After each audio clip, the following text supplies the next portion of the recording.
This meeting to order. This is a regular meeting of the Northfield Public School Board. Today is Monday, August 26, 2024, and the time is 6 p.m.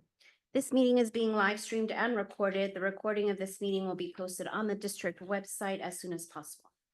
Welcome members of the community here tonight to observe the important work being done on behalf of all school district stakeholders. Dr. Hillman, we have some items in the table file. Can you update us? Yes, we have several items in this evening's table file, including a revised version of the memorandum to correct an issue that we had with the documents numbering. We also have an updated version of the minutes from August 12th. There was one item where we failed to record Dr. Hardy's vote. So we updated those. And then we have a number of personnel items, appointments, increase, decrease, change in assignment. We also have a leave of absence and a corrected resignation. Then we also have an updated version of the Student Citizenship Handbook in the table file. That's what we've got this evening in the table file. Thank you.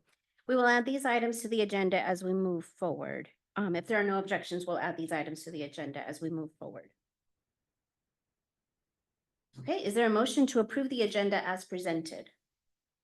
Moved by Jeff, second. Jenny. All those in favor say aye. Aye. Opposed? Motion passes. I do not believe we have anyone here for public comment, so we'll move on to item 4, which is announcements and recognitions. Yes, we just have a couple of announcements this evening. The district held its annual back to school staff appreciation breakfast today. It's an annual event that we've had for decades. Great energy in the middle school auditorium. The event included awards, recognition for varying milestone years of service to the school district.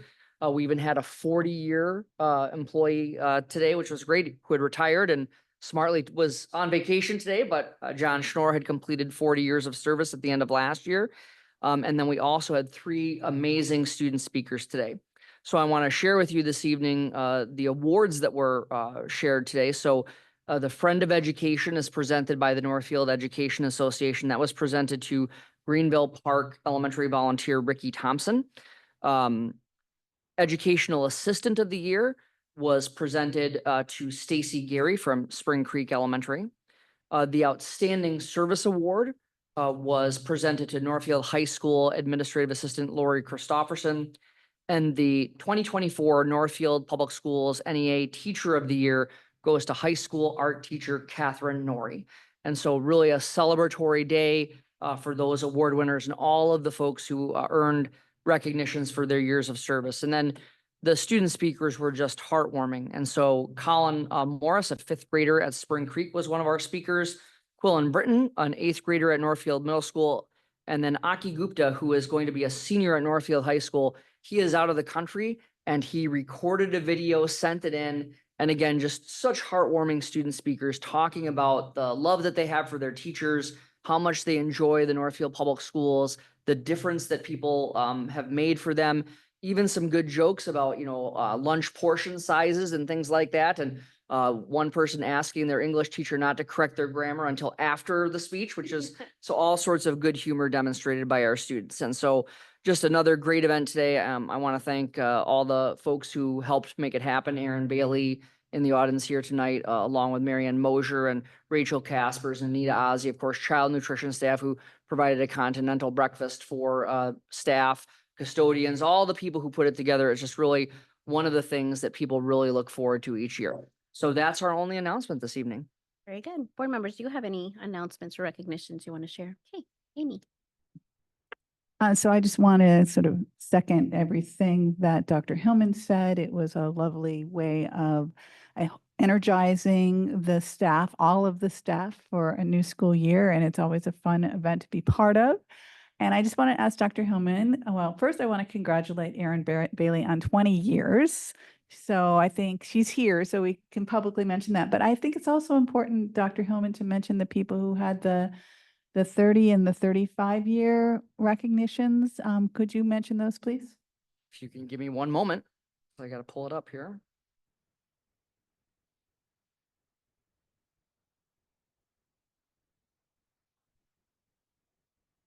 All right. I was going to fill some time, but Oh, I'm good. Okay.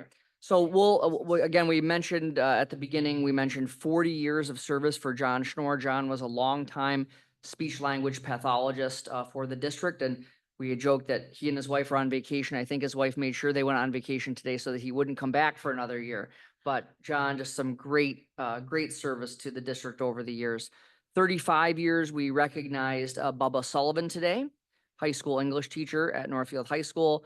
And then for 30 years, we recognized Mark Ensrud and Jill Cole. Now, there could be some other folks, who hit those milestones, but chose not to be recognized. And I can certainly send the entire list to all board members. Very nice. Thank you. Corey, did you want to share something? Yeah, I was just going to mention, I always appreciate the board being invited to that program too. It's a real highlight for the year. And being on the receiving line as folks come in on the red carpet and seeing different levels of energy is always interesting because some are ready to go and some are, dealing with it being 7 a.m. So, and then some of the greatest brainstorming, I think, always comes out of that group because we always figure out, what we can do next year with music, or, maybe we have a door for introverts, things like that. So I always enjoy being part of that. Very good. Thank you. Okay, we're on to item number 5, which is items for discussion and reports. We have Northfield Community Education Improvement Showcase. Director of Community Education, Erin Bailey, will provide the board with an overview of the NCEC successes and highlights in 23-24 and focus areas for 24-25. Welcome, Erin. Good evening, school board members. Thanks for having me here tonight. I'm happy to present the Northfield Community Education Center's School Improvement Showcase with you tonight. So as you know, we do always start with the strategic plan and the vision, and we do live out the strategic plan every day in our daily work at the NCEC. It grounds the work that we do by being explicitly connected to our daily work, which you will see throughout this showcase as well. And then, of course, as you are all familiar with the strategic commitments, as you will see in our school improvement showcase, everything is connected. The strategic commitments work together to prepare every student for lifelong success. And you will see how these strategic commitments, all 6 of them, are weaved throughout both the highlights that we have from last year and the focus areas that we're setting as we move forward. And then lastly, the district benchmarks.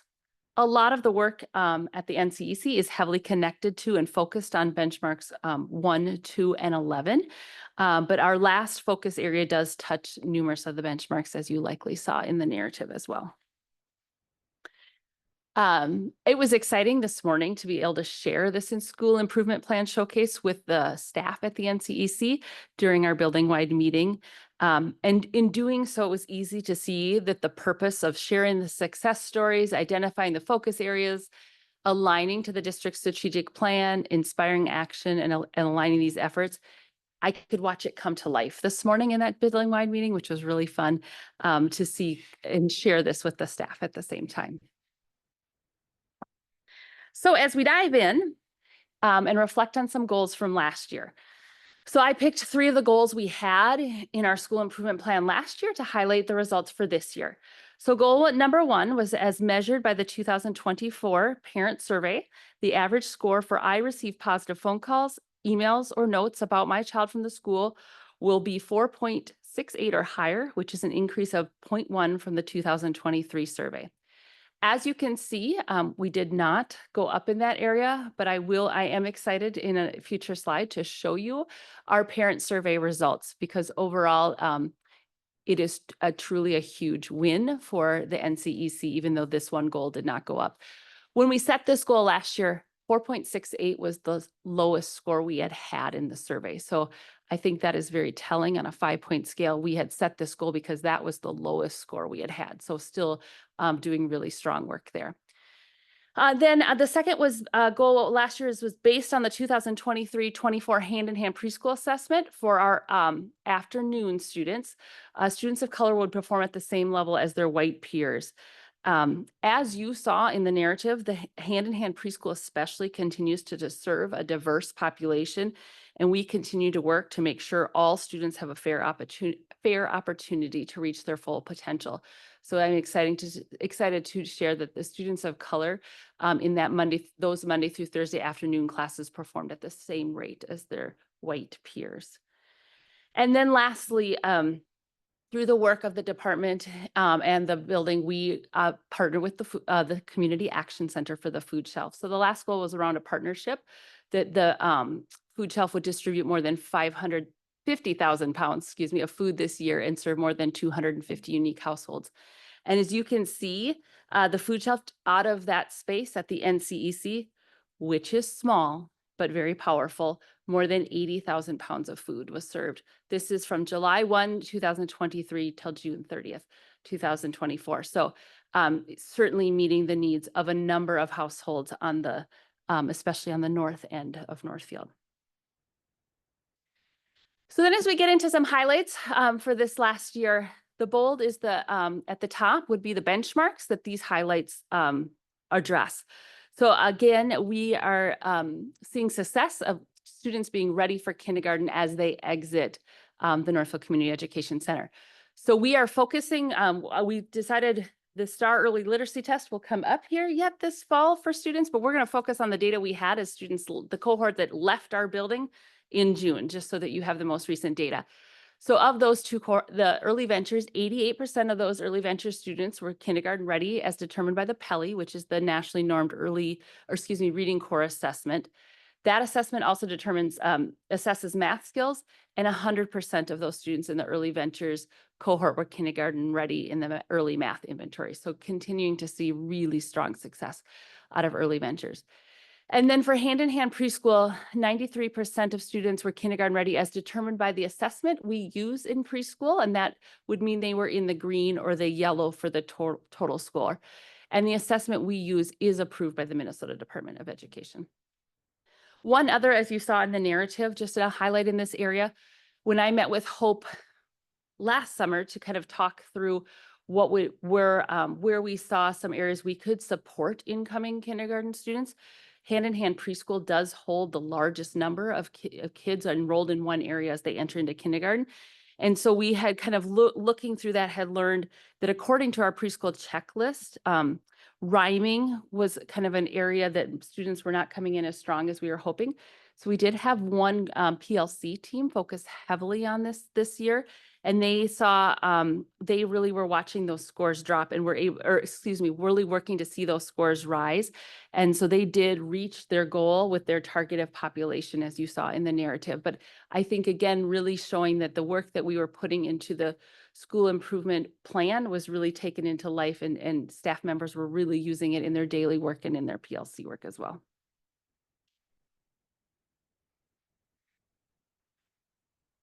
Our second highlight is around parent satisfaction.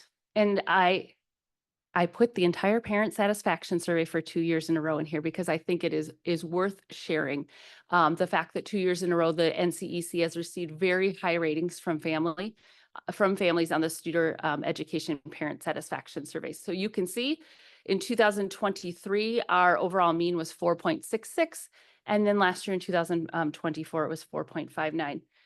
On a 5-point scale, these are outstanding scores, and I think really a testament to the work that staff are doing in the building to make strong connections with families. So it was also exciting because we had a significant increase in the number of families who completed the survey this year too. So we saw very equal scores with having approximately 3 times more families complete the survey.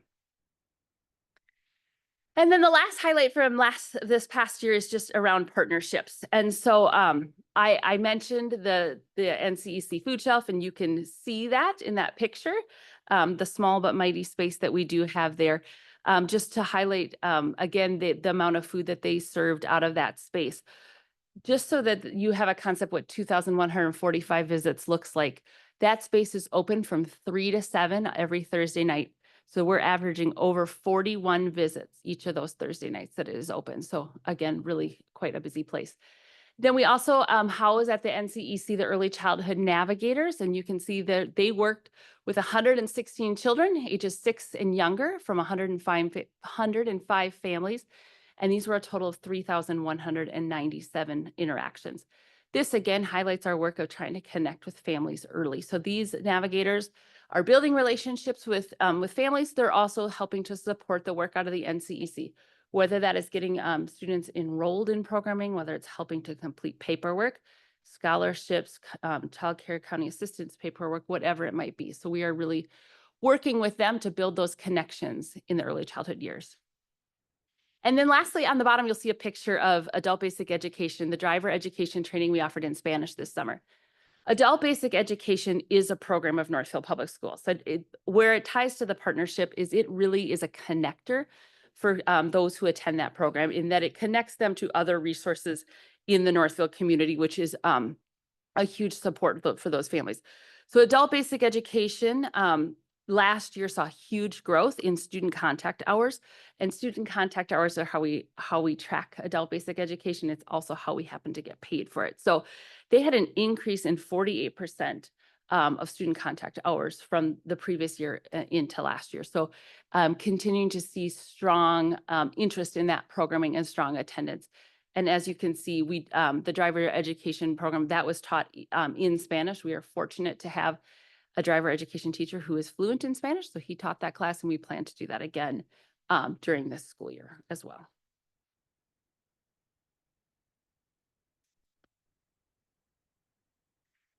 So now we'll move on to our focus areas. And again, as I continue through the focus areas, the bolded part at the top is the benchmarks that these will tie to. So our first focus area is around MTSS or multi-tiered systems of support implementation. So as most of you are familiar with, the district does have a grant for MTSS implementation, and the NCEC is the last building to come on board in this grant. So we are excited to be part of this process. So the areas of work that we'll be focusing on this year is that we have developed an MTSS team, and this team is in the process at the start of this year of completing the leading school level implementation for Minnesota MTSS. So this is an 8-week training that those that are part of the team will go through. We're also going to inventory our tier 1, 2, and 3 supports. And then we are nearly ready to implement the SSIS social emotional learning survey, which will be completed for students who are 3 to 5 years of age. And this will either be completed by district staff and or parents of these children. And so this again just helps us prepare for the students and help guide what we will need as support as students come into the building. So exciting to have that work coming online. Our second focus area is around engagement and connectedness. We feel strongly about this, especially in the early childhood years, because it does set up the work that these families have and will do with the district for the rest of their K-12 education. So we will continue to have and track positive contacts.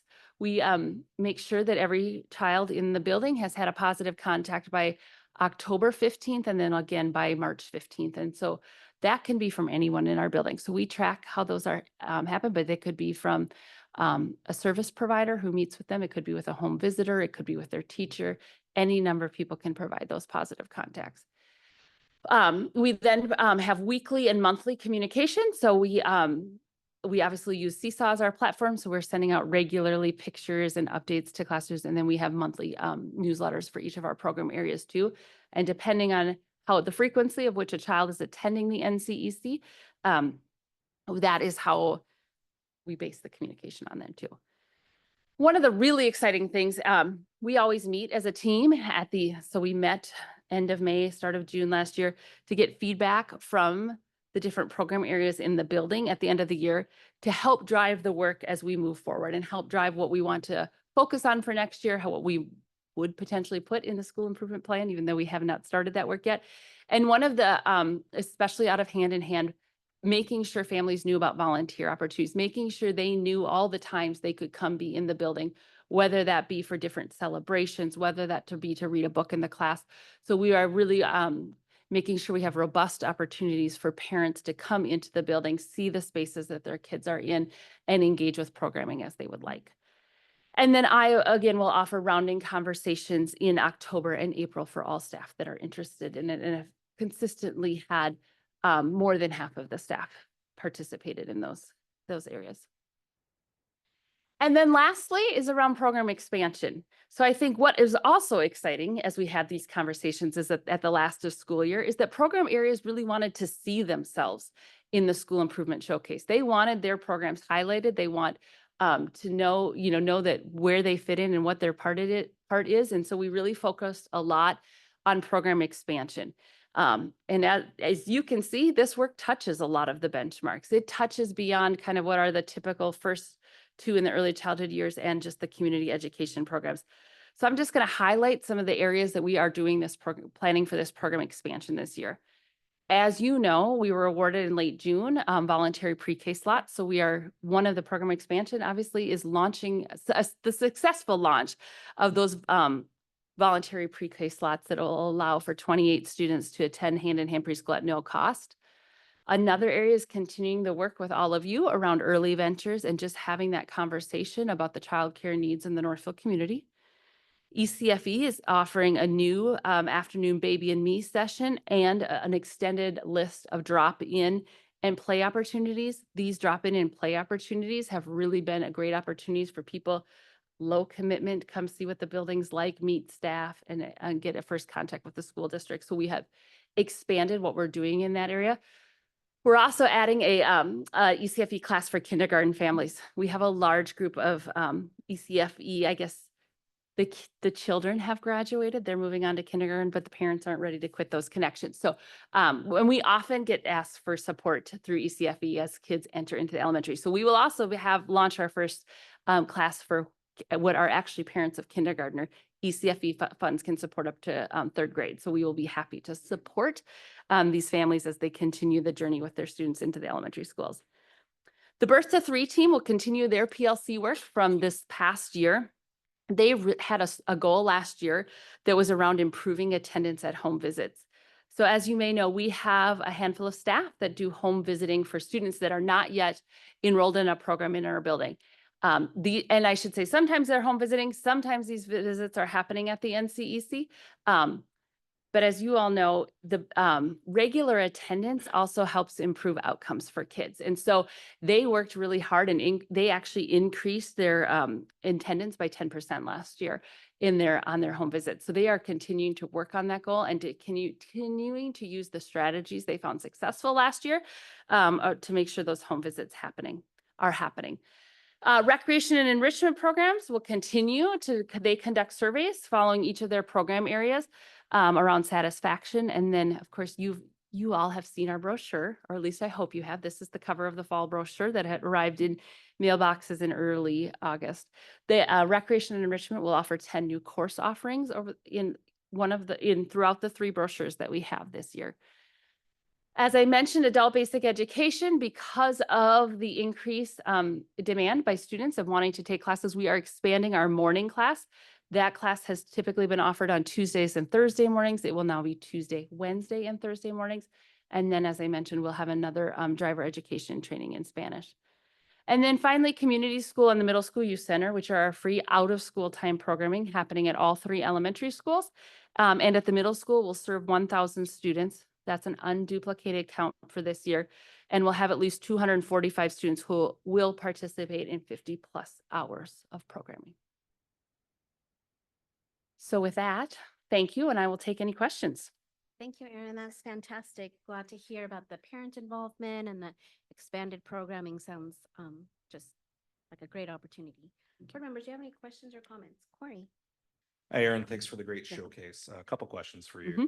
First one, Claudia just alluded to, is the parent engagement. I know we've seen mixed results at other buildings in terms of engagement, and to have 3 times as many people respond is fantastic. I was curious if you could share some of your strategies and how you receive that. And then also, I think having the score similar to last year when it was a smaller sample size just really reinforces the strength of the programs and staff you have in that building. Well, first, thank you, Corey. We might be at a slight advantage, right? Because of the age of our children. There is some, should we say, forced parent engagement that happens if you're dropping off at daycare every day. There are some, so for early ventures, you have to bring your child into the building. The blessing and the curse of that, I think, is sometimes that has driven our lower participation in the survey, because we're having conversations with parents almost daily, right? So we want you to also fill out the survey, but we don't want that to be out of the lack that we're going to talk to you every day. So for early ventures and ECFE, your parents are coming into the building every day. And so there is that engagement, and we are talking to you every day about how your students are doing. You know, for hand-in-hand preschool, that is different. I mean, if you're coming on the bus or parent drop-off, we aren't having 200 parents come in the building. And so that is where we've really implemented those strategies of making sure we have regular communication And we do front load that with a lot of positive communication. There are times you're going to have to communicate harder things, but we make sure that that is the balance of that to all the positive communication. Positive is significantly higher. And then I have a question concerning the NCEC food shelf, or maybe a couple questions. Obviously, a wonderful partnership. I'm glad we have that resource available to families on the north end of town. Can folks directly donate to that facility, or does it go through the main CEC? Yep. So at this point, it goes through the main CAC. I mean, simply because there's not staff there all the time. So because of just some switch, the Channel 1 truck will start dropping at our building at the NCEC again this year, which it has in the past, and that works really great. But volunteers are really only on site on Wednesday to stock the food shelf, and then they're obviously there on Thursdays when the food shelf is open. And so there's not a kind of a easy way to accept donations, because they also want to track all the donations. They keep track of that for their own records. So that should go, all donations should go to the main Community Action Center. And, you know, all of those volunteers that are part of this also go through the district's volunteer background check too. So everyone that is in the building, part of that food shelf there, while they don't have a lot of access to children, they do still complete that volunteer background check as well. One more. Okay. So obviously the goal was 50,000 pounds. That exceeded that, which is both good and bad. It really highlights the need in our community. Can you talk about how that ties into the benchmark number 2 of having students connect to the community, but obviously this brings in families as well, and how that benefits the community at large, but also the district. And then also you mentioned the response between 3 and 7, but having heard this several times on the advisory council, can you talk about how long people are in line before they get in the doors at 3 o'clock? Yep. Again, showing the need here. So last year, it was just over 52,000 pounds that were distributed. We were open the same hours and the same amount of time. So we did, to Corey's point, we saw a pretty significant increase in this last year. The food shelf is open 3 to 7. We see people start to line up between 12:30 and 1. Partly, they want to be able to access that and make sure that what they need is there. And they've started to develop, I think, their own social network with people that want to be there and socialize with each other. Which I see as they have some ownership in the building too, right? They care what happens in this building, and it meets their needs as well. So when we talk about protective factors for buildings and for kids, they see this as their building as well, which I think is really important. So not only are we just serving families of students that are attending the NCEC, we are also serving a population that lives in this area. The vast majority of them walk. Those that are there early in that time, but then we also see those that drive to the building as well. Anyone else?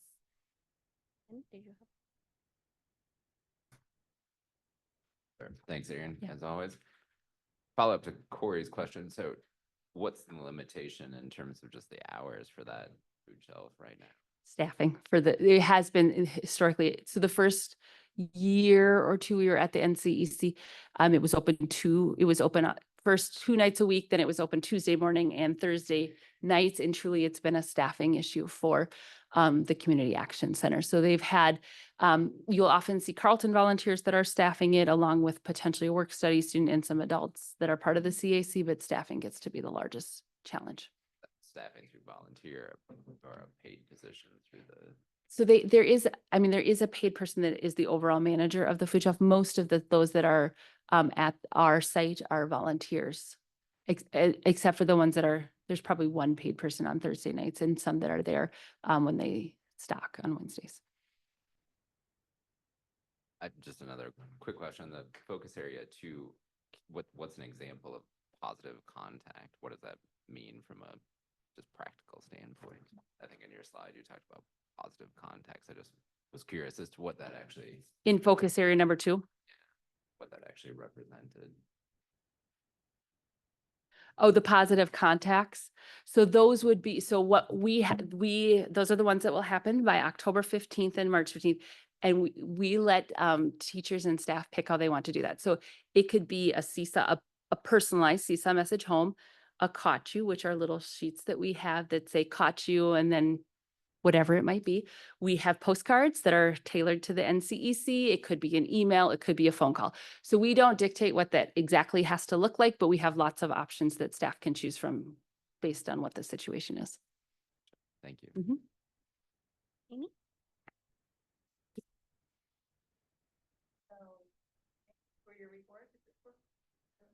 I turned it off. Okay. Thank you for your report. You never cease to amaze me, the number of programs that you oversee. There's a lot that you are responsible for. And I'm also very thrilled that there's a picture of the nest in here. Is that what we call it?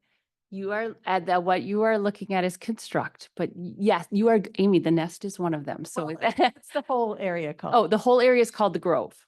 The Grove. Yes. So I'm very excited to see that you've been able to include a picture Yes. this year because it's completed. My questions, I have a few questions, but I am wondering how students are chosen for those 28 slots in the voluntary preschool. Yeah, that's a great question. So voluntary pre-K does have a list of factors that they look at qualifying. This year, you do not have, this is the last year where you would not have to be qualified in one of those areas. We determined we would just start that way because that is what it will be next year too.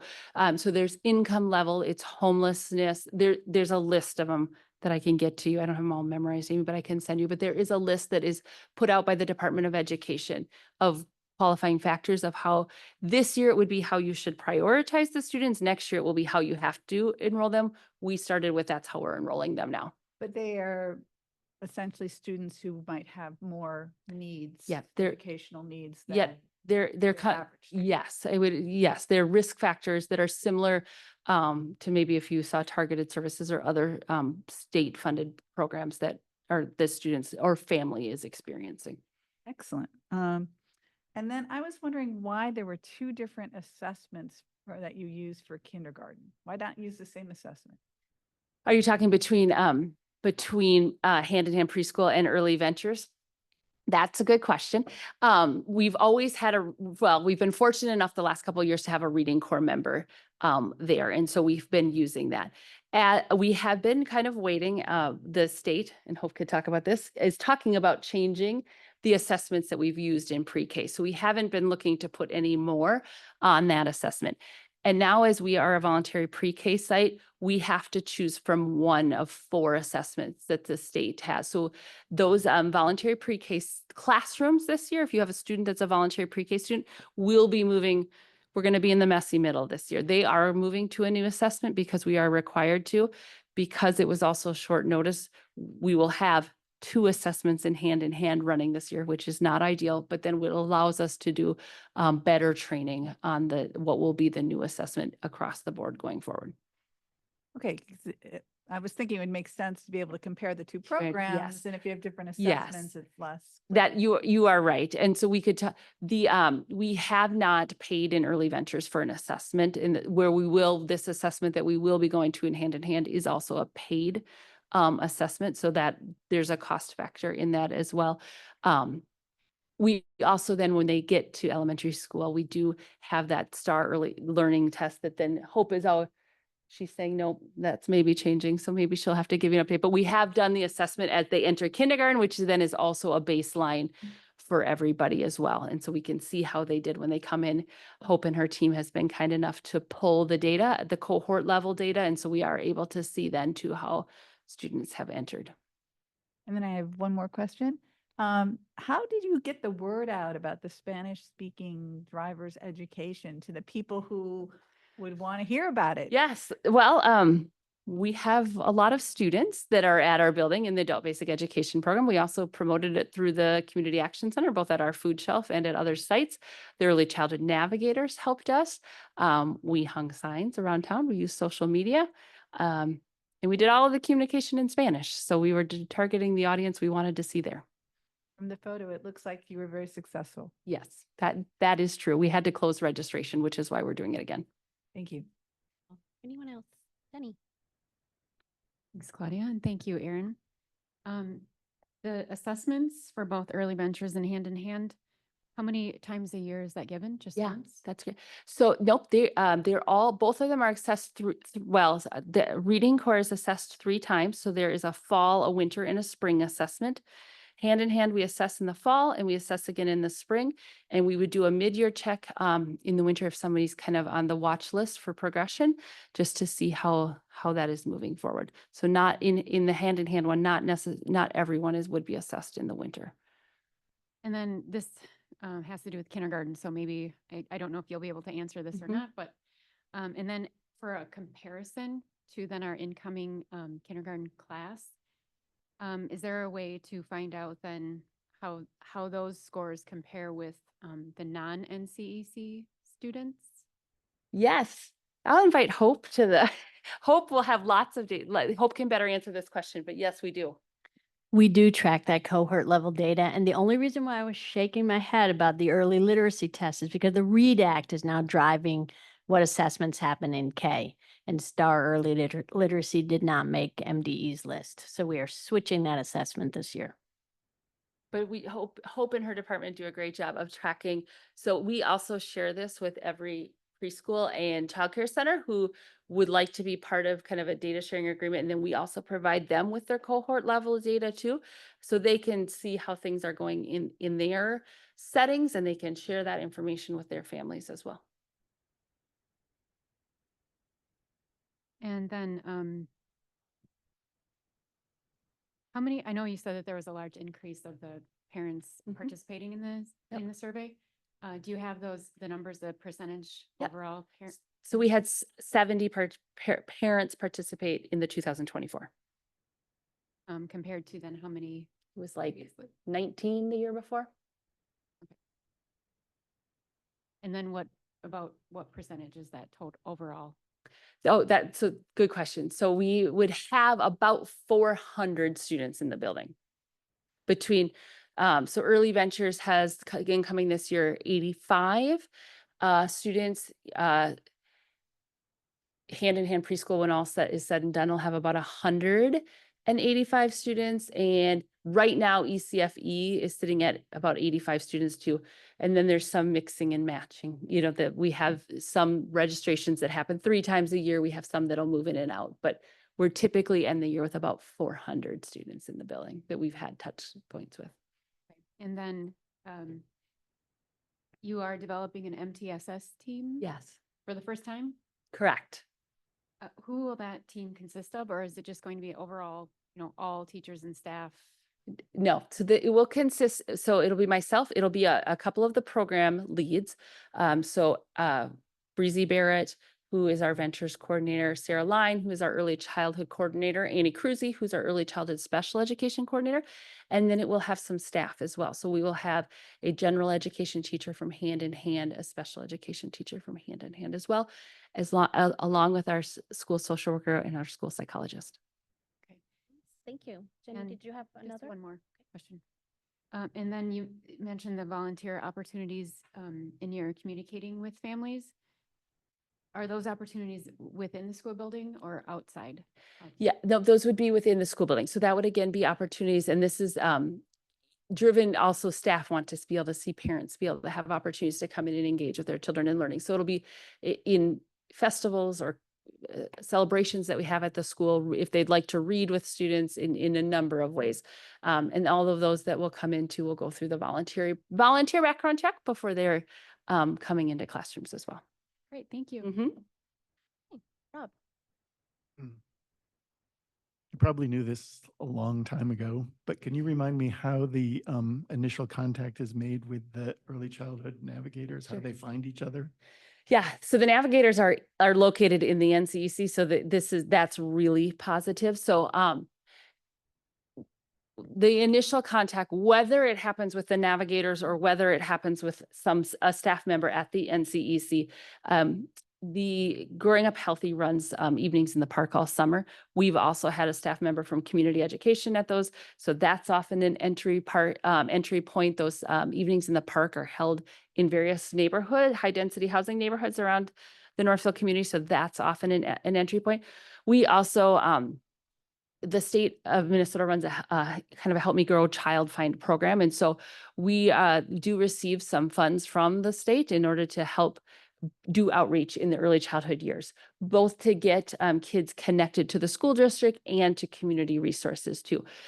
So we are doing that within our own district staff, but then also that is kind of the work of Growing Up Healthy and the early childhood navigators. So in both pockets, we are doing that outreach work. We had a table at Operation Backpack. We try to be present in areas where we think families with young children will be. Anyone else? Ben? Quick one. Any updates on just early ventures since we last had kind of a work session? Sure. I don't know that they're new updates I have for you. We are full with a wait list in all of the class. We have one Tuesday, Thursday only in the year in the classroom that would be the year before K. So maybe that would be our only spot available. So we are right now sitting with 85 students in the building. So that with a mash of however the schedules work out, that's with 85 students in the building. And so it's a pretty broken record. Is there other specific you're looking for, Ben? And No, I just from kind of the work session that we had, just some of the things we discussed. I was curious if there's, I know it's been summer, so. Yeah. But sure. So we did, Val joined us. We did invite Wold Architects to come back down to the building this summer, kind of in a follow-up as our conversation, with really some, some minor tweaks of some things that might make spaces more efficient as we do it right now, but also with the questions of, what's next and where do we want, what would make the most financial sense? So whether that be the ability to add bathroom spaces in classrooms that currently are somewhat piped for bathroom spaces, or just helping us to understand kind of where within the building these expansion could take place. So they are in the process of putting some of that together just for us to have that knowledge as we continue to make plans throughout the district. Okay, thank you so much. Thanks for being here, Erin. Thanks for having me. Right, next we have Bridges Math Implementation, Director of Instructional Services, Hope Langston, and pre-K through 12 systems and instructional coach, Ray Kudre, will present an update on the implementation of the new kindergarten through grade 5 math curriculum. Welcome, the two of you. Hi, everyone. We are excited to be here tonight to talk about the elementary math curriculum adoption. Many staff members worked tirelessly, starting from the pilot team and the work teams that started in the summer of 2021 to the 15 team members that work this summer. Over 500 hours put into getting this curriculum both organized, learned, and ready for adoption. As always, our work is grounded in the vision and the benchmarks and strategic commitments for the district. We look at math through the lens of preparing every student for lifelong success by developing critical thinkers who are curious and ready to engage in our society. I know you've heard it before, but I want you to think about it tonight in terms of preparing our elementary students in the foundational mathematics skills and attributes that they need to go on to be successful in both secondary math and post-secondary math, should they choose. We are all about the learner outcomes in this situation, but we're also about stewardship, and not just stewardship in the dollar amount, but stewardship in the time that our teachers need to prepare to teach this brand new curriculum. If you don't know, we have been an everyday math district since the early 2000s. So this is a massive shift for our staff. And we knew from our pilot teachers that we needed to be good stewards in preparing our teachers for this year. So both of those things run true. And we're excited to give you a little more information about that. So why did we choose to adopt a new elementary curriculum at a time when the READ Act is hovering over us as well? And really this conversation preceded me in this role. We had done some work under Mary Hansen collecting unit math scores for everyday math for a period of 3 years. And we knew that there was not a good alignment between student performance on those classroom assessments and the standardized assessments that we gave in the district, both at that time NWEA map testing and MCAs. So in addition, we were getting requests from teachers, requests from administrators, like, could we begin to look at what else is out there? So this program evaluation process, we call it the CIRC cycle, right, is really looking at, do all of our staff have access to, and do then consequently all of our students have access to high quality instructional materials, because the research is clear that that matters. And so that's our why. And that's where we began. So COVID, of course, disrupted the process. We typically would not spend 3 years piloting a math program. But in the summer of 2021, when that work team came together to look at the initial materials, and they were looked pretty deeply at 5 curricular resources that year. There were some non-negotiables, obviously, has to come in Spanish. We needed, there were defined components, but Spanish primarily was one of the big ones, because not every curriculum comes in Spanish. They were very excited that summer. And then when the school year started and we were still really being impacted by COVID, the plan to add a second curricular pilot later in the year was abandoned, because nobody really felt like they could take that on. So that year, 2021, was really about Bridges taking off, and it was tough. I think if the teachers were sitting here, the pilot teachers, they would tell you the same thing. It was tough, but they did it and they persevered. So that year, Bridges stood alone. That's what was being piloted. And then when we entered the next school year of 21-22, we had some, well, that is the same school year, sorry. Summer work team 21-22, we piloted. We had 2 pretty quick drops, right? People just felt like in that year where there was still some COVID impact, that they could not keep doing it for the entire year and do it well. And we honored that. So again, we abandoned that second pilot and thought we'll support the Bridges pilot teachers. And that we did. So then 22-23 comes around, and the Bridges pilot team helped us to look at 5 additional curricular resources for that year. And I will tell you that there is an organization out there called Ed Reports. They really do some pretty in-depth review of curricular materials. Many districts use them as a starting point. We use them as a starting point. They are not our endpoint. So we're looking for fully aligned in usability and alignment to standards, but we are not saying that they are the end all be all. We look at what our local needs are in addition to that. So they identified the second pilot resource, which is called Origo. That was used all of last year, or that they were identified and then put into place for 23-24. So we had a number of teachers doing both programs and coming together to really allow us to analyze both the 25 critical components that the team had identified, and then also to allow us to continue to track student achievement data.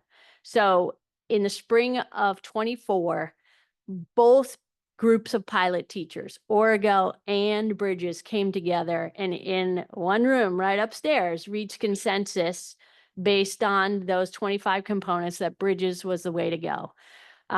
We talked about whether or not the timing was right because of the READ Act requirement for OLA training, but there was consensus to go ahead and move forward. So that's sort of the timeline. It's much longer than we would have anticipated, but we feel like it was a really thorough process and involved a lot of teachers' input about where to go and how we would operate moving ahead. Hey, and I'm super glad to have Ray here, who's joined our team this year, and he brings a wealth of mathematical knowledge. So we are really happy to have him here. Part of completing my 30 years at the end of last year and being one of the 30-year people came in with Mark Ensrud and Jill Cole. But our work team came in, again, we're looking at the work that the piloting group did.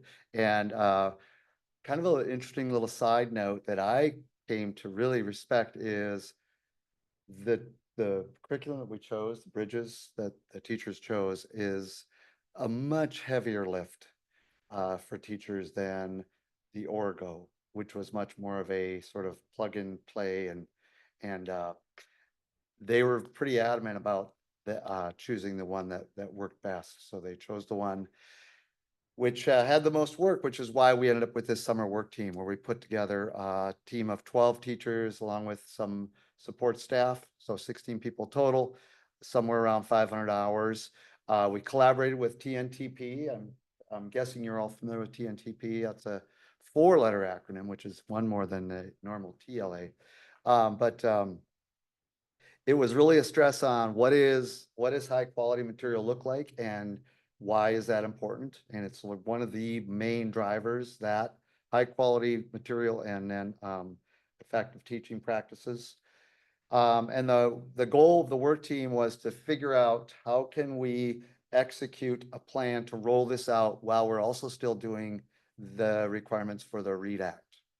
And we wanted to reduce the load so teachers could show up and knowing that they already had a bunch of stuff to do to get this going, take care of all of the prep work. How are they going to organize it? Where is it going to go in their classroom? And that's kind of where we ended up. Let's see, checking my, I should point out the dedication of those teachers was absolutely inspiring. And really appreciated that. So then we came up with our plan for the 23-24 school year. I also want to point out that eight staff members, including Ray, attended the Bridges Virtual Leadership Institute this summer, and they were able to bring back their learning to share with their teams. So here we are. We are launching the 24-25 school year with a solid plan in place, and we want to share that with you. And we think it lends itself to giving our teachers the highest chance for success in implementing this new curriculum. So I refer to my notes so I don't forget anything here. So we really wanted to make sure that our teachers are supported as they implement this massive change. And so this Noster model for managing complex change just talks about 5 key elements. And we wanted to make sure that we are in that top row. And so the vision for a new mathematics curriculum, everybody was on board with that. I mean, there was general consensus, like we know where we want to go. But do we have those other 4 pieces? And the work team really helped us to manage each of those to make sure that they're in place right now so that teachers feel supported in that change. Is it going to be perfect? I don't think so, right? But the key is, do we have supports in place so that teachers feel like if they are running into a struggle with the challenge of change, they know where to go to, they know how to get help, and that really will help us manage this complex change that's in front of our teachers.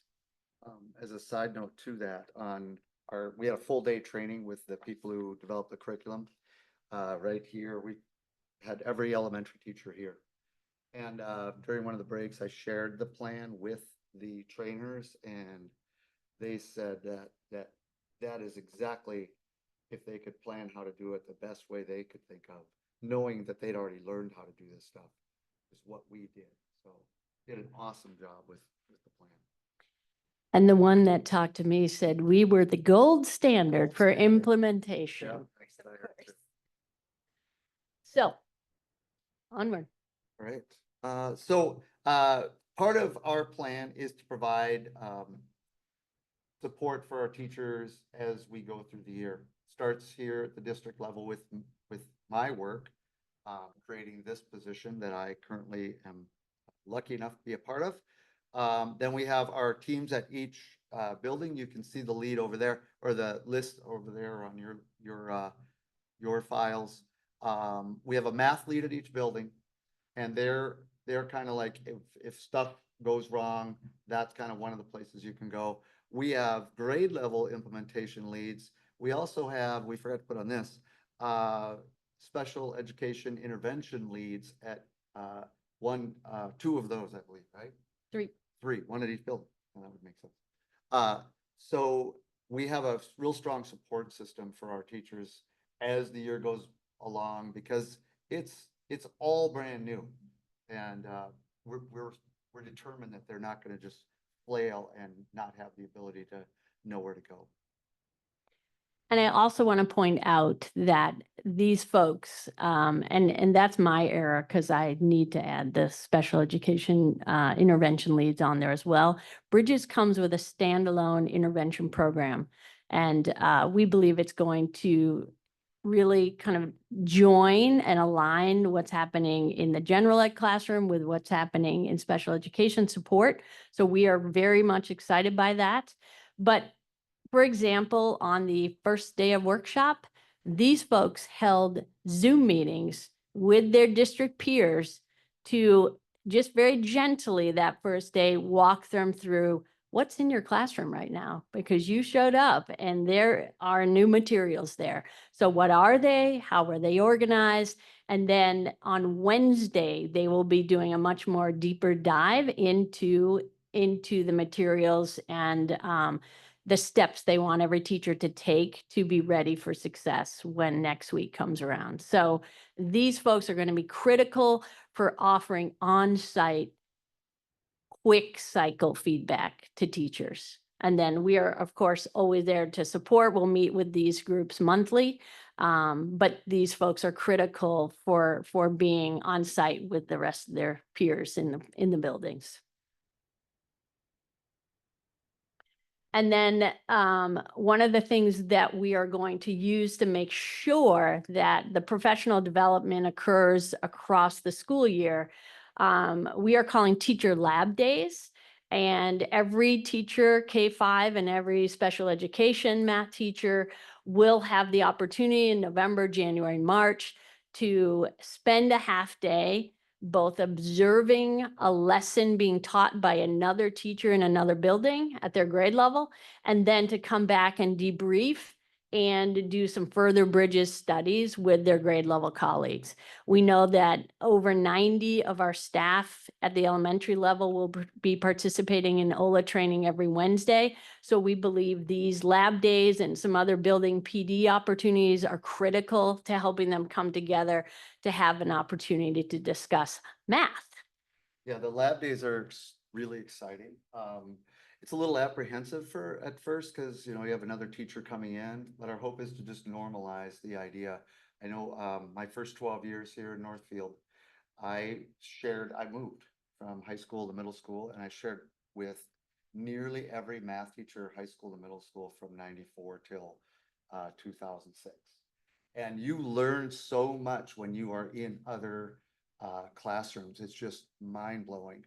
So having those days to let them get to see other teachers, spend some time talking to each other about the curriculum, use some of the training modules that come along with this that are just available with this curriculum. It's a really another level from anything we've ever been able to do to implement a new curriculum. So we welcome any and all questions.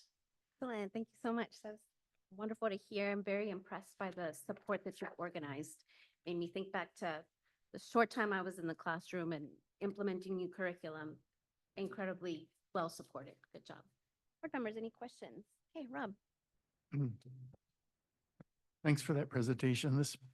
I was looking at a little video about Bridges just to see what we were getting into. I can see it on your face. And one of the things that I found very interesting is that it seems like there's a kind of a social emotional learning component to it. 100%. That they talk about developing a positive math identity, which I found really fascinating. Could you just say a little bit about that part of it? I think you just hit it. Like it is, it is baked into the curriculum, and I've never seen that in math before, where it's all about how do we develop students who look at themselves as mathematicians, and how do you engage in math so that you understand it's not a right answer super fast.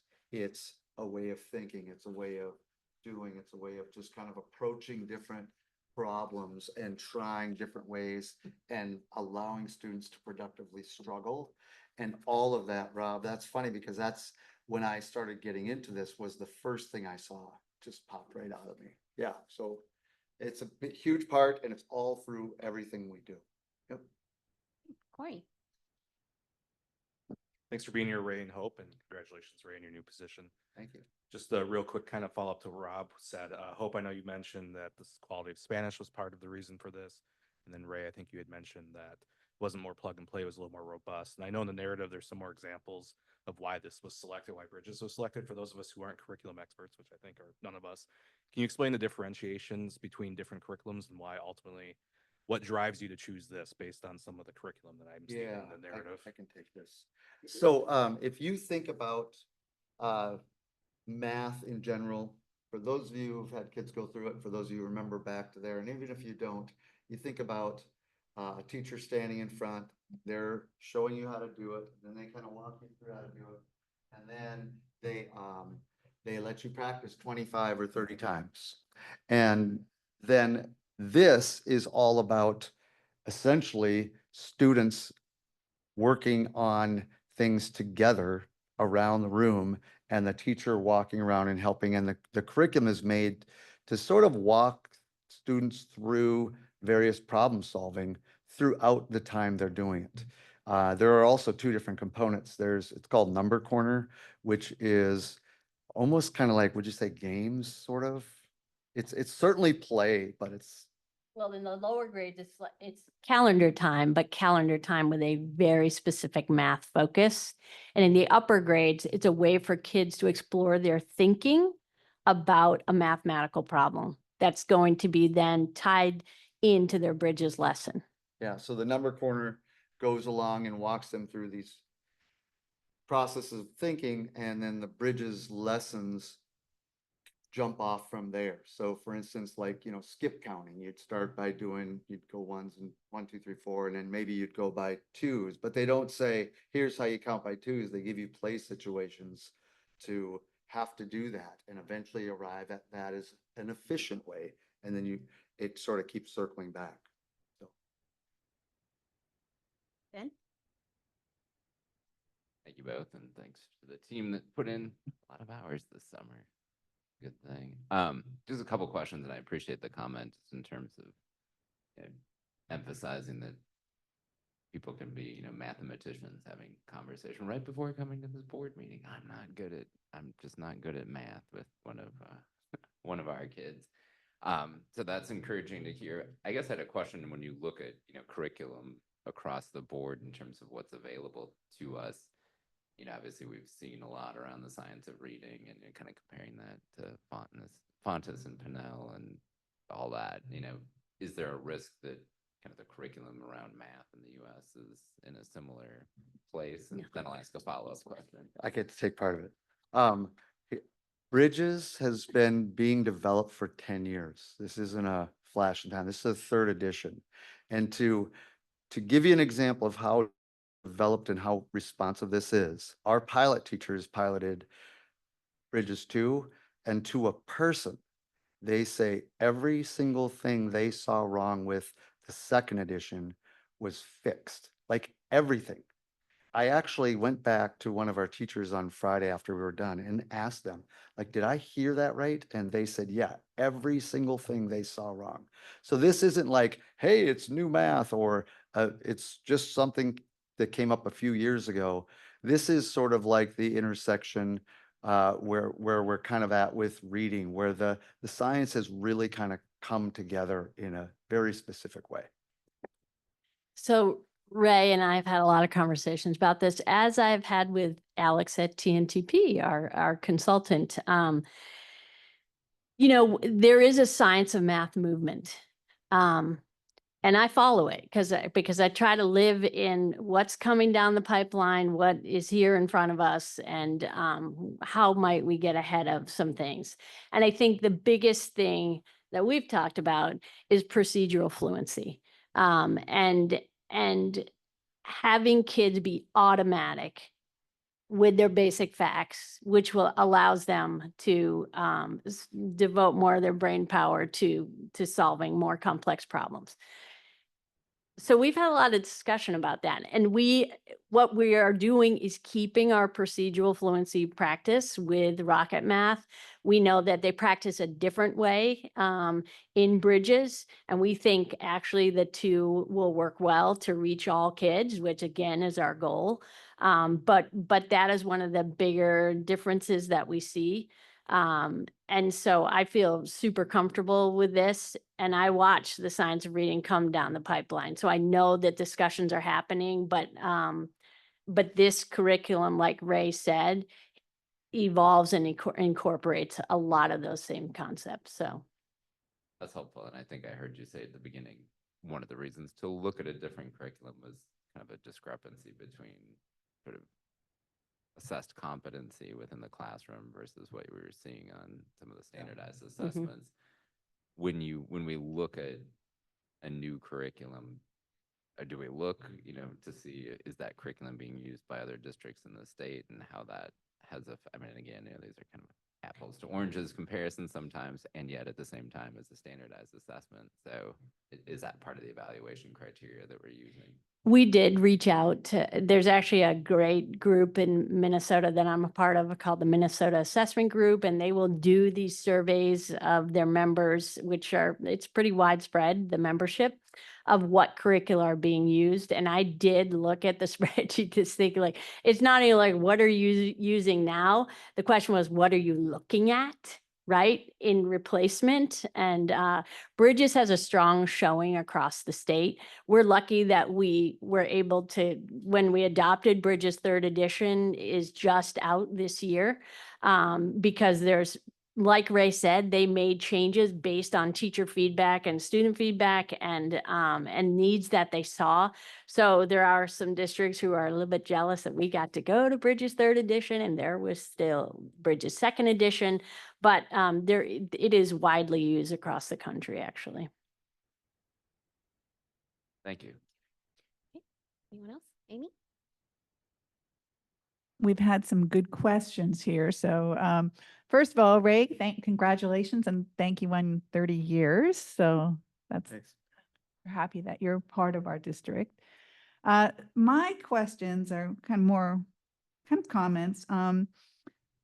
So I thought of a couple things. I'm like, first, I guess we don't have to worry about Barbie saying math is hard because this is all the girls and boys will be learning that math hopefully isn't as hard, have strong sense of math ability. How about parents though? I mean, you mentioned new math. Are parents going to be trying to help out with homework and say, what's this new math that we're doing? Or is it pretty self-explanatory for parents? That was one of the components that we had teachers rate when the two pilot teams came together to rate the key components that we wanted them to review. One was parental feedback about homework or just in general. And one of the things that Bridges does really well, and we hear it over and over again from staff that have used it, is that the homework is very easy for them to understand because there's a worked example right at the top. So if it is using a different procedure or methodology for problem solving than we may have seen as parents, there is a worked example at the top so that they can see, oh, this is how that problem's being solved. They like that there's not a lot of words involved so that, you're not alienating families whose first language might not be English. Like they felt it was accessible and that the worked examples were really helpful to parents. Great. And also about assessments, are we keeping the same assessments? Do our assessments change with this new, I mean, or some change and some are the same. And also with the pilot classrooms, I know it's different cohorts, but have they felt like the students have performed better? So I knew you were going to ask that, Amy. We actually track that very closely. Bridges, we had 3 solid years of data. Orgo, we had 1. So first part of your question, are assessments changing? So we really want teachers to focus on the unit assessments. In kindergarten, they're called something different, but on the unit assessments that are given in Bridges. They are like the roadmap for instruction. And every grade level has 8 assessments. Ray's done a great job with a pacing guide for teachers, but we really want them to focus on giving those assessments and responding to the results they get in the classroom. Now, that being said, the READ Act has prompted some changes in our assessments K-3. So K-2 is using FastBridge only. And we really wanted to make sure that we did not burden our teachers with, yes, you're adopting a new math curriculum. Yes, you're going to OLA training every Wednesday for those who are. And also we want you to learn a new assessment platform. So we are going to go slow to go fast on that. We have a team that's actually going to do the reading assessments for K-3, but K-2 will be able to use something in FastBridge called AMath, and that's an adaptive math test, just like STAR Math, just like NWEA Map. So we will be having them do that just because not only do we want to see growth that happens over the year in our own students, so it would be a fall, winter, spring testing. We also need to report that to various stakeholders, specific to grants that require a standardized test is part of the reporting. Then grades 3 is the one who will still be in they'll still be in STAR and FastBridge. And they're owned by the same company, by the way. Renaissance owns both of those now. But grades 4 through 8 will be continuing with STAR. So it's 0 change in their world, right? STAR Math will still be given. MCAs will still be given in the same grade level. So we are going to do those standardized assessments, but we really want teachers to focus on the classroom level assessments that come from Bridges because they're high quality and they give a roadmap for how to respond to the kids in front of you. And then the second one, so we did track, and we looked at our Bridges cohort classrooms in comparison to the grade level mean in both growth and proficiency. And so Bridges classrooms outperformed their peers in 72.3% of the opportunities that they had. So there were 35 opportunities where they could have done that, and they outperformed 72.3%. And Bridges or Orgo classrooms, they had fewer opportunities, right? Because it was a 1-year pilot in 55.6% of those opportunities. So again, we use that data. Teachers were aware of it, and it's not too really, we were looking at it as a systems level, like what happened in Bridges classrooms, what happened in Orgo classrooms compared to their grade level peers that weren't using either of those products. Thank you very much. She did predict that question this afternoon over here. Okay, Jeff? Yeah, thanks for your presentation. I'm just thinking of the next 5 to 20 years, and you mentioned science and math kind of revelation. How tough is it? And I know Ray's been doing this for a long time, as you have been as well. But is this some kind of curriculum that can be for the basic, I don't even say marginal student, but I always think of it, you know how hard it is or hard it isn't to teach a kid math. So what is it that is kind of maybe a couple little caveats that you really think there's something special about this curriculum? And then another kind of follow-up question to that is, how about the cop-out on the other side? When I go out in the workplace, I think, AI is going to be there and this supercomputer, or I can ask this, program a question and it's all going to take care of it for me kind of thing. I'll take the AI question because I was You just take it reading out. about this. Do you know that the one problem they're having right now with AI is they can't teach it to actually do math? They can teach it to calculate, but they can't teach it to. Well, I think that's good news for They you. can't teach it to reason. I'm not gonna tell that to a third grader or a parent or whatever. But this program is really built around equity. Finding, the buzz terminology would be, low floor, high ceiling. So finding a place within any lesson where students can enter no matter where they're at and where they can go and explore if they are able to do that as well, while kind of bringing everybody along. There's never a one size fits all, so it doesn't work like that, but the differentiation is way more baked into the entire system. Is that fair to say? Yeah, and I'll just give one example. I was in a first grade Bridges classroom. And I could not believe when he talks about low floor, high ceiling, everybody could answer. But then you had kids who were in first grade doing, 3-digit, multiple step ways to get to the answer that the teacher was looking for. So the ability to extend thinking as part of that number corner lesson was amazing. And it's all recorded there. So everybody is seeing like, well, Rob thought about it this way, you thought about it that way, Corey thought about it another way. We all got to the same answer, but we got to it differently. In that way, it's part of that is giving the students agency and helping them to understand that their thinking is valid. It's not just, oh, if you do it exactly this one algorithm, you're going to get the answer and you'll be right. It's like, oh, we do have multiple ways to do it. And the other piece I think that is huge is, and there's been current research, 2 studies that came across my radar this summer about the importance of developing number sense.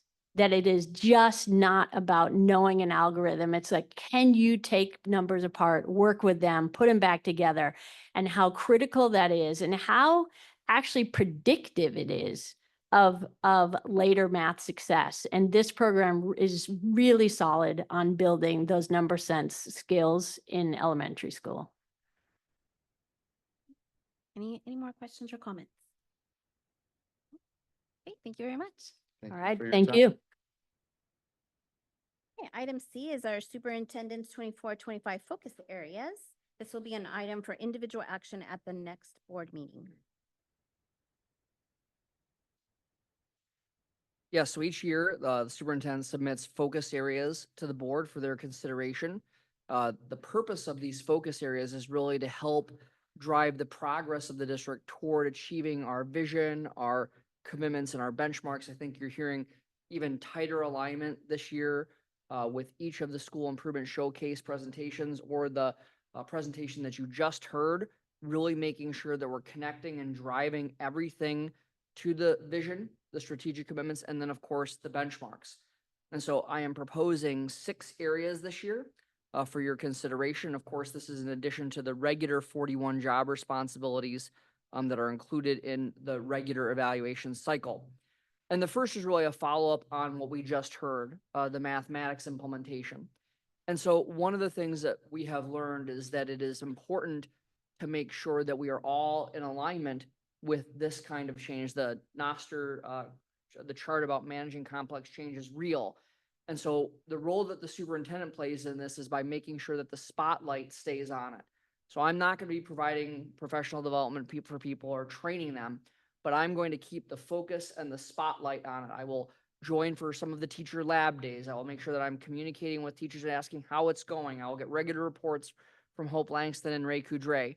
And so one of the things that we know is that by having leadership focus on that area, it creates a priority for everyone else in the organization.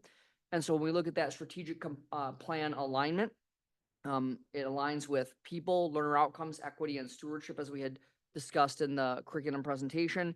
And obviously the benchmark there is all students are at grade level on reading and mathematics by the end of the 3rd and 6th grades. This is really about helping people have that positive trajectory towards successful implementation. If you look back to last year, when we talked about prioritizing reading instruction and the training, we were able to share with you tremendous data about how many teachers had been trained, which really set us up for success in the first official year of the READ Act. Under the progress reporting area, you'll notice that I've done this a little bit differently. Last year, I provided 4 progress reports.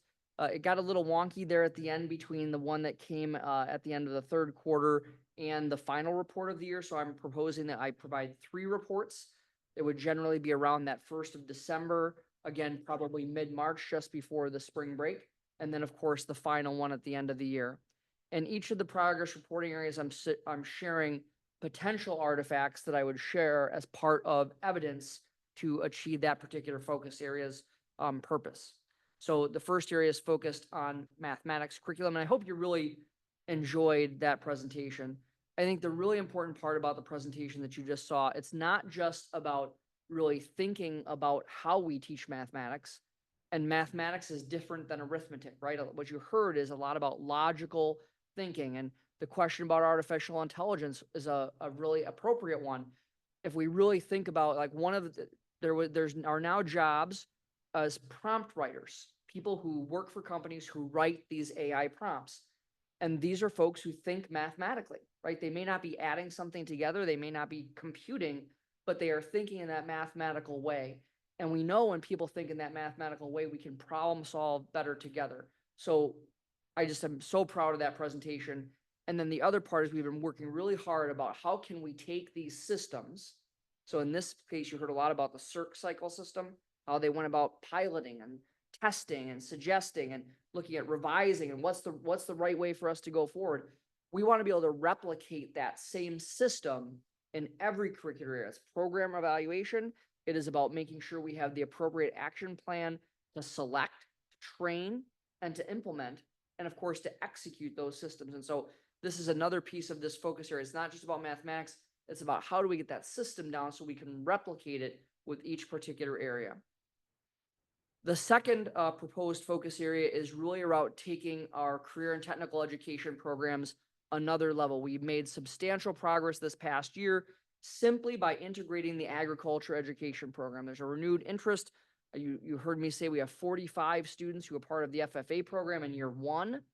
And that in fact, I was talking with TJ Austin today, the high school ag teacher who was with our biology teacher. It's exactly what our vision was. So TJ and one of our high school biology teachers, Jody Saxton West, were looking through all of the biology probes that Jody has and how they can collaborate and share that equipment between agriculture and biology. So we made some great steps in career technical education simply by shifting to the ag education program.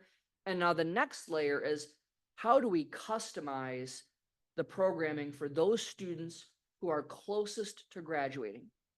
So as we continue through the high school experience as a junior or senior, we can offer a certain set of courses, but interests diverge. And so as we look at over the next year, can we bring back the newest iteration or a better iteration of what was called School to Work years ago? And this was an opportunity where you partnered with local businesses and those students would actually work and be paid for the work. And you are able to receive credit for learning through that experience. So there's some things that the employer has to commit to, but it gives meaningful and authentic work for students to learn. And in our community, we have a diversity of different opportunities in that. We don't have just a few large employers, right? We have a tremendous number of small employers. One of the things that really prompted us to think about this way, Shane Beyer, high school principal, and I were talking about this, was actually the Northfield Live implementation.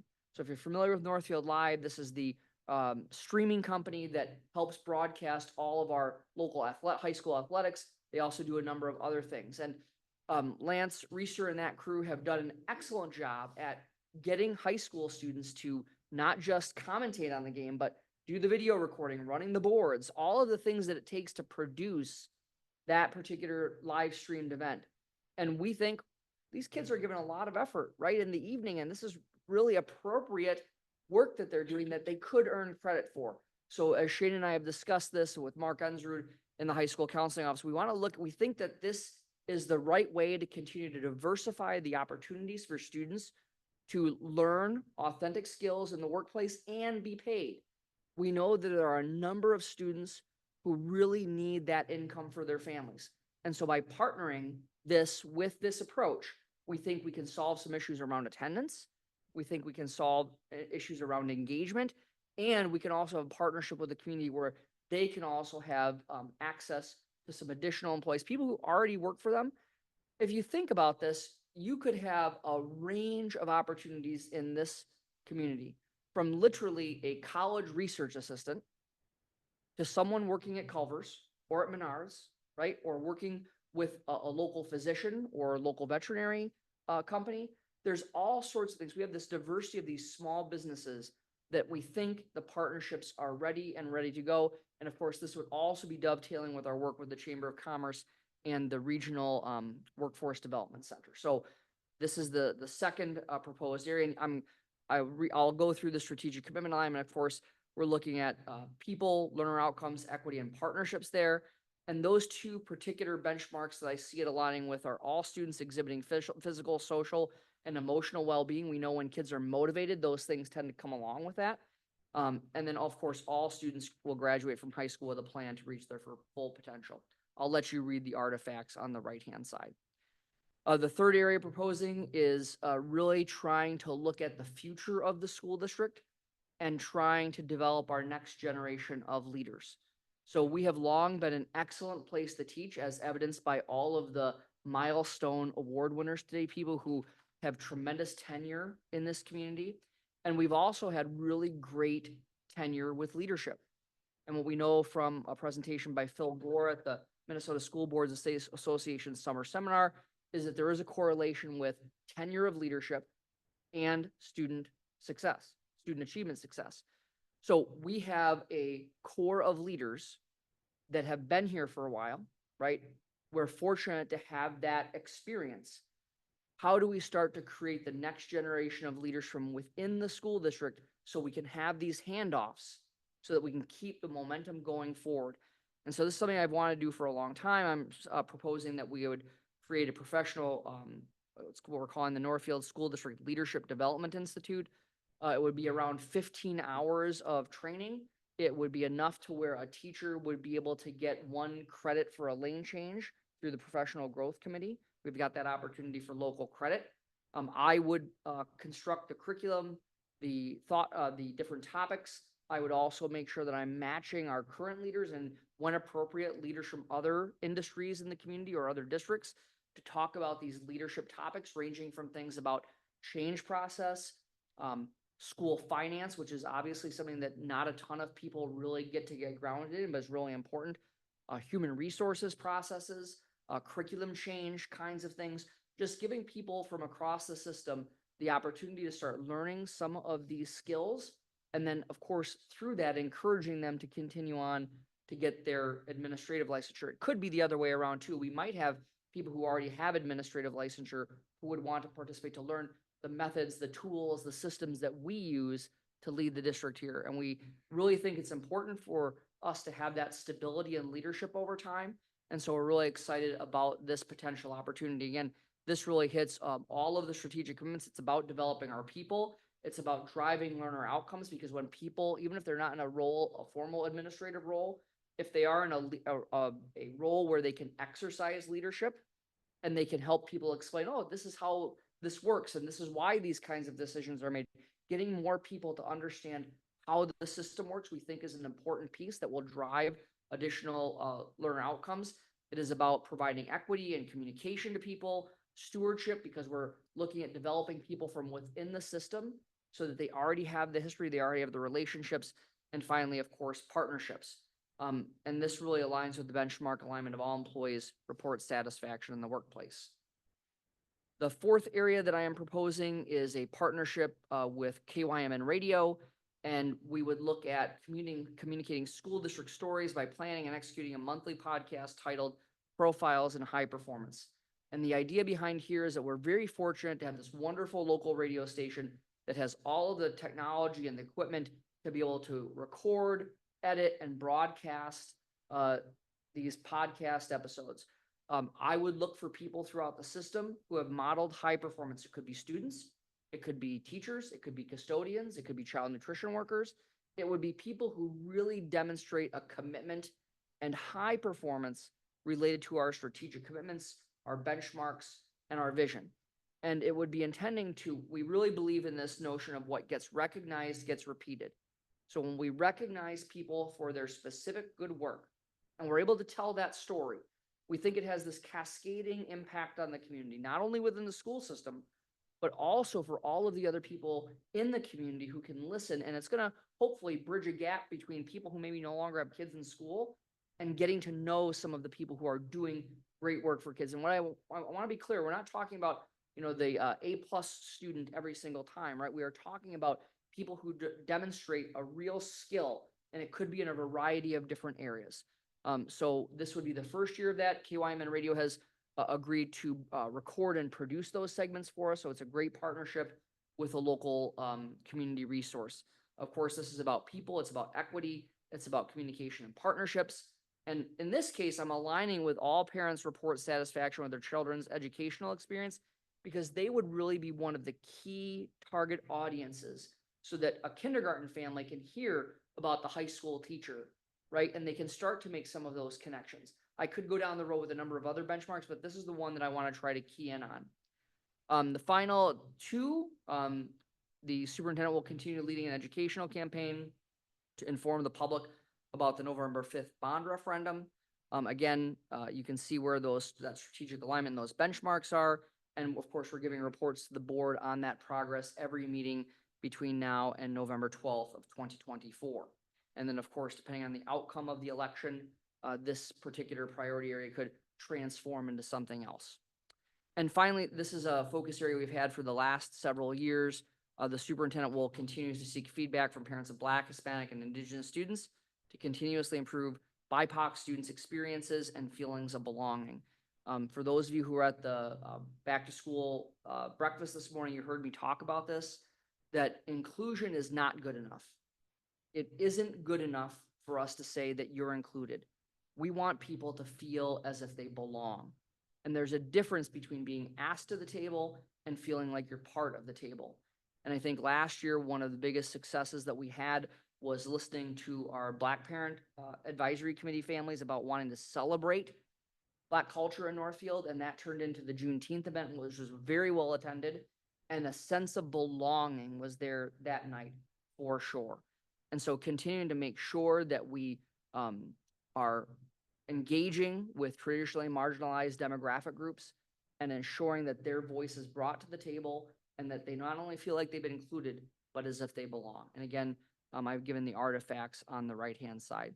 So I know that if you read any management guru, they will tell you 6 focus areas is probably 3 too many, right? But I would leave that to you to tell me what not to focus on, because I think all of these are exciting.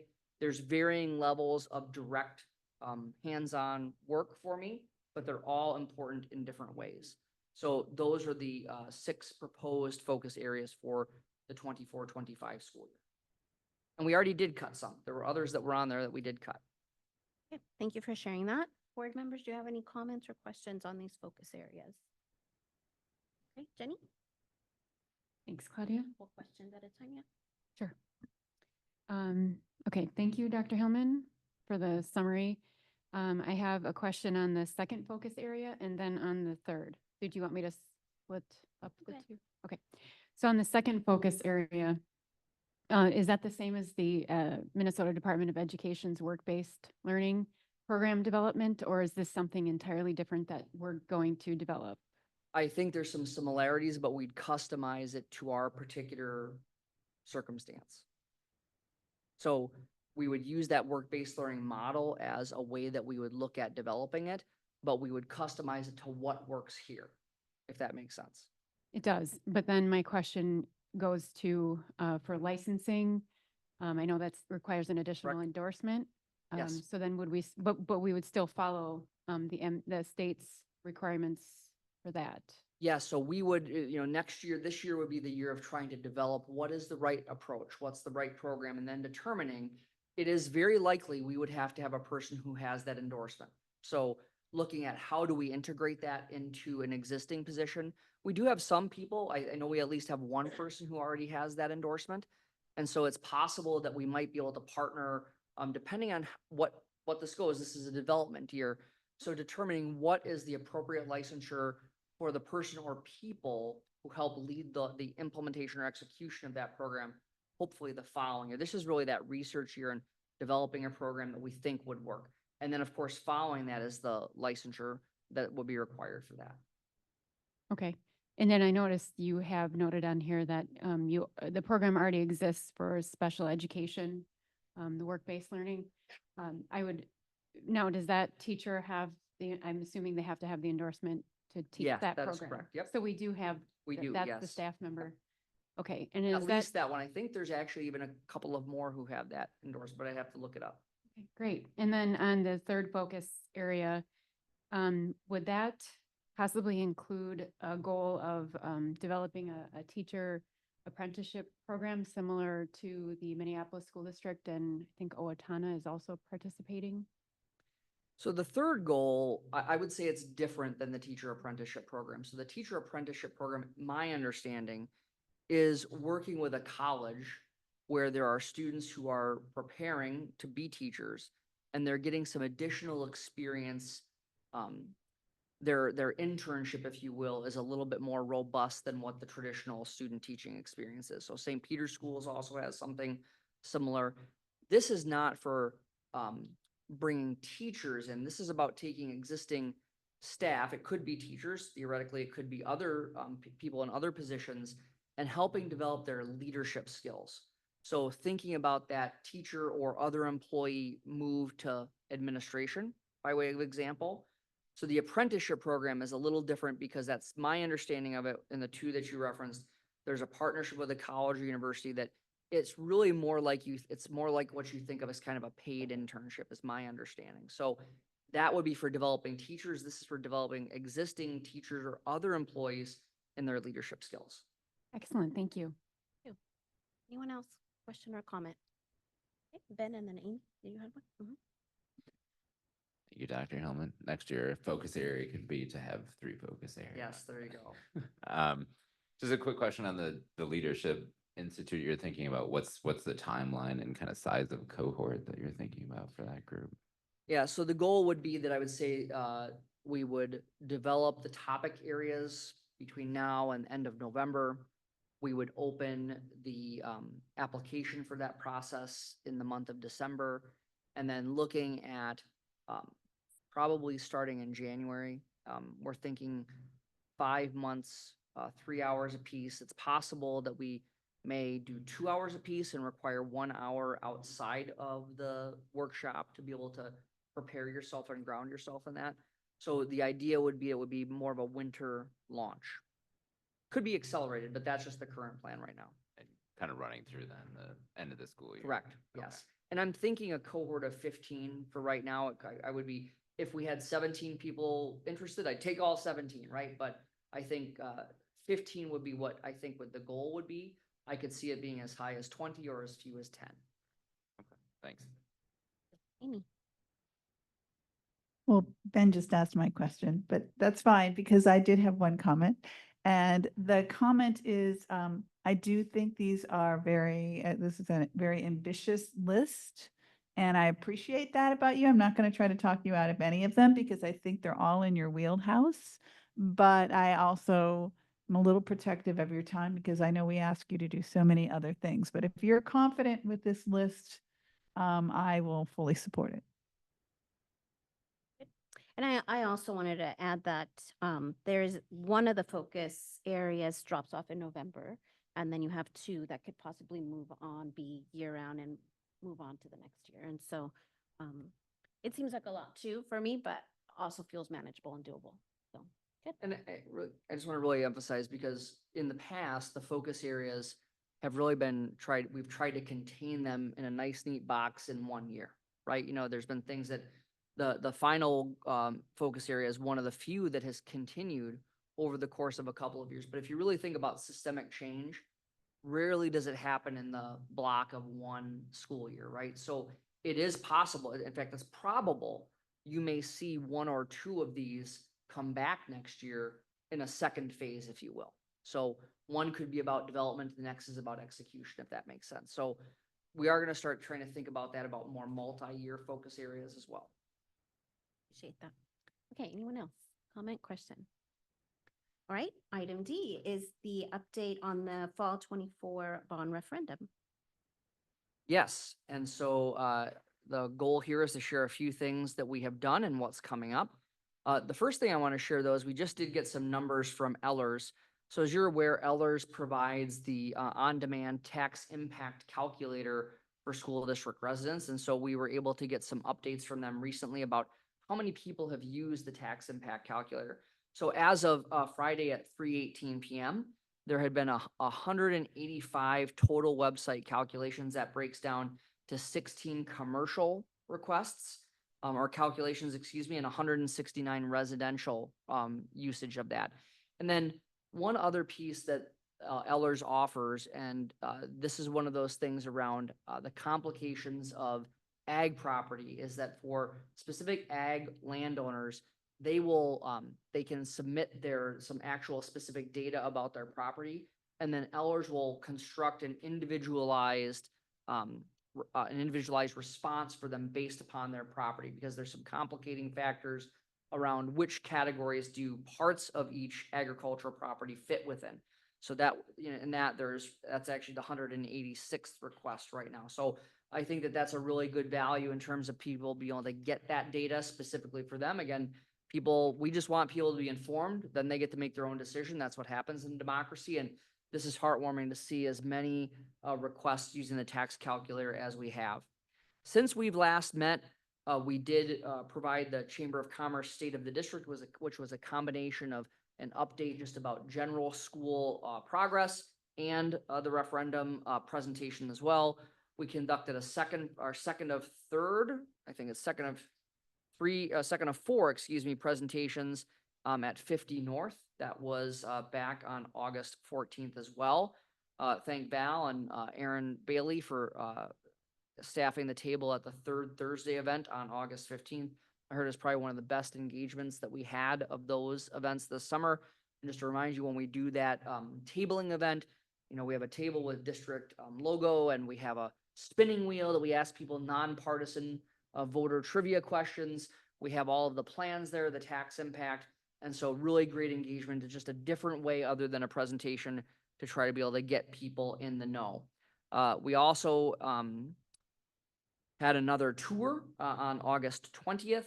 And that one was I was pleasantly surprised. We had 22 people on that tour. It was sensational, a 4 o'clock tour. So we know that more and more people are spreading the word about how important the tours are. So that's been very positive. We've continued the evenings in the park. Again, those are more leaflet distribution kinds of events. But I believe we're up to 64 or something like that total events so far. Coming up, you'll see next week, we have another tour on, I believe that is a Saturday. And so we are looking, I hope that's a Saturday. So yeah, it is a Saturday that we're doing on August 31st. We have another 50 North presentation coming up, another tour. We'll have a table at the Hispanic Heritage Celebration, several other tours. And then we are working on a couple of additional scheduled events. So we have been working on this for so long now that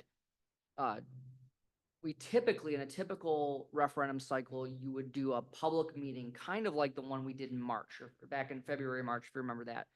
We will do another one of those likely in mid-October. So we're working on trying to schedule that date right now, probably right after the bulk of the fall sports season, but before the winter sports season sets up. So you can think of that as a more the traditional public meeting kind of approach. So that one would be more presentation and then large group Q&A. We would probably not do the distribution into classrooms in this one because we were trying to get feedback about what to put on the ballot, if anything. And so this is a little bit different. So we'll have one of those traditional public meetings. And then the other part that we're still working on, just making sure that we have the right timing for it based on the program at the two buildings, is we do think, and this is an idea that came from the board, about a side-by-side in terms of starting at the NCEC and showing people what that building looks like, and then walking across the parking lot to the Greenville Park, the new Greenville Park building. And while it's not exactly the same, we would show that this is the vision, of course, scaled up, right? In terms of building with little natural light, that had little natural light, really not enough lots of flexibility there, but in a little bit of a different way, it was inflexible compared to what we see as that modern construction at Greenville Park. And so that's a one-time thing. We're still looking at making sure we can align the programming so that we can do that efficiently in one evening. So those are the two other events we've got planned. And if other people have ideas, I've been hearing from people that have said, well, there's a bingo group that somebody should come and talk to. We'll go to any bingo group, right? I try not to get up until about 6 a.m. on Saturdays, but if you've got a bingo group that I can come talk to, we'd be happy to do so. So that is your referendum update for this evening. Very good. And that list of events is on our webpage in the Reimagine section, about halfway down the page under events. And we also did just recently, so you can, if you go to northfieldschools.org/tours, it will also take you right to that spreadsheet. Excellent. So we should have done that a long time ago, but somebody said, hey, you should create a custom URL. And yep, we should. And so we did it right away. Nice. Okay, any comments or questions for Dr. Hillman at this time? Amy?